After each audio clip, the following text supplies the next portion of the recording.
Hello and welcome back everybody. In today's video, we are going to learn how can we speed up a video on Snapchat even if you're on iPhone or Android. So let's head over and start up. You can open up Snapchat on your phone first for that and you can record a video by looking for this record option on your screen, or you can upload a video to start the editing process. So just go ahead and do so, select up a video first. For example, let's say this is the video I recorded or uploaded. Now, all you gotta do is you can swipe left or right on the video preview to browse through the available filters. So you may swipe right, and once you swipe right, a bunch of filters will be applied to your current video.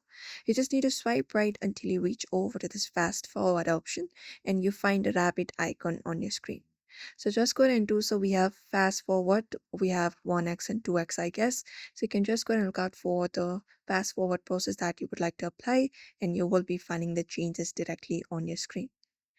And when you apply up the filter, it will directly speed up your video and apply up the effect. And once you confirm it up, you can now tap on send to send your sped up snap as a snap or share it to your story.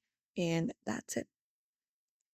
If you want to slow it down, you can just swipe left and go over to the snail icon, or you can just go over and look out for a normal process or apply up a normal filter, and that will also slow down. But particularly if you want to speed up your Snapchat video, these are the simple steps you can follow up. So do not forget to give this video a like and also subscribe for more tips and tutorials.